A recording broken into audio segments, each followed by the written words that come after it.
Richard Dawkins, give us some headlines, a sense of what the eye-catching findings were.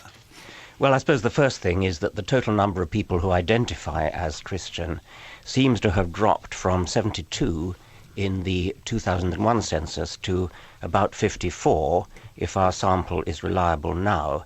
But that's not the more important thing. But we don't, that's not the census. That's not the sample, census. We don't have the results of the census. It's the best we can do at the moment with the sample. But what's more interesting is that even of those who are identified as Christian, a majority of them don't seem to be truly Christian in the sense that they don't really believe what Christianity teaches. Many of them don't go to church, don't read the Bible. An astonishing number couldn't identify the first book in the New Testament.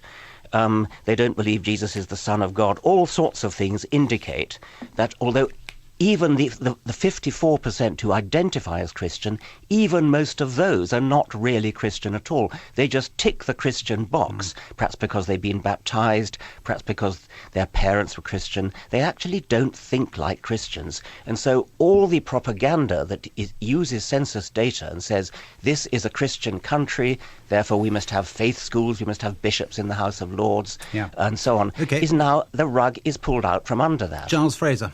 Well, I just think this is extraordinary. I mean, to be told by Richard Dawkins what Christianity is or isn't is a very odd thing. I mean, I think we should allow people to self-identify. People are saying that they are Christians, and Richard Dawkins is coming along and saying, no, they're not. Richard, that's pretty just not empty, fair. though, if they don't believe any of it. I think that. Well, I mean, I think what's happened here is there's a model of belief that's being used in this survey, which is actually a very narrow, a very head sort of model. And there are people who are Christians of the heart, practical Christians. There's all sorts of ways of expressing Christianity. And just having a few silly little questions to trip people up just seems to me not a good way of trumping. Do you think of yourself as religious? And 50% apparently say no. 6% of people who were asked, only 6% of the people said they don't believe in God. The rest of them were not saying that. So it's like people are self-identifying this way. And Richard, it's not fair for you to come along and have a questionnaire which trumps people's self-identification. It's also, Richard Dawkins, mechanistic, isn't it? It's just the wrong way to look at these matters. It doesn't actually tell us anything interesting. It tells us an awful lot. When you say, I'm telling people what it is to be Christian, we ask them a very comprehensive list of questions. You can look at the press release.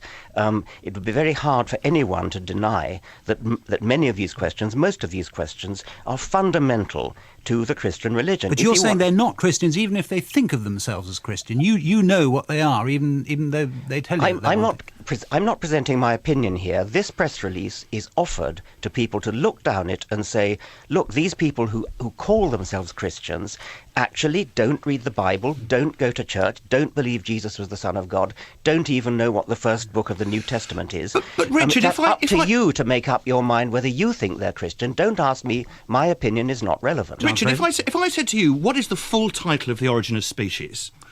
I'm sure you could tell me that. Yes, I could. Go on then. On The Origin of Species, on The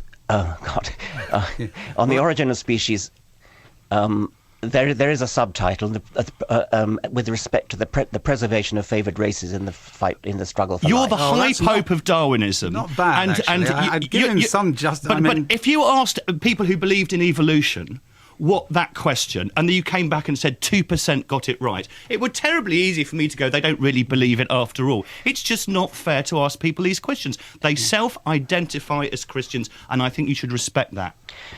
They self-identify as Christians. People can look at this poll and they can say to themselves, do I think, looking at these questions, that these really are Christians? The reason it's important is that politicians, priests and influential people have long used the census figures to say Britain is a Christian country. That's why we need bishops in the House of Lords. That's why we need faith schools. That's why we need NHS to pay for chaplains. Now, you can look at those decisions and say to yourself, is it any longer justified to say that Britain is a Christian country? That's the point, isn't it, Giles Fraser, that actually it's the edifice that is built on this that Richard Dawkins is questioning. And actually, these people, whether or not they're Christians, never mind, but they don't appear to be, looking at the results of this survey, they don't appear to be terribly enthusiastic about the kind of public side of religion, suggesting that side of our life actually isn't as important. Well, Richard Dawkins and I are not a million miles away from each other on some of this. You'd disestablish, would you? So I'm increasingly sympathetic to disestablishment. I really am. That's not to say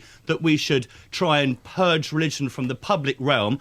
That's different to the formal institutions of power and, saying prayers in our political system and all that sort of stuff. But I think the public realm is what we're doing here, and I don't think we should be purging religion from the public square. I think religion has a perfect place to be in the public square. I think I'm much more sympathetic to the idea that there is a problem with having religion formally in our institutions of power, but that's a personal view. I mean, what I don't like is that we use that argument, on which he and I can agree, to sort of bring up culture wars in this country and try and sort of ape the sort of nastiness about this subject that you can get in America. And I actually think that we don't need to have these sorts of debates, which actually are, there's something rather unpleasant. Elizabeth I rightly said, we don't make windows into men's souls, and I think that's what's going on here. Richard Dawkins?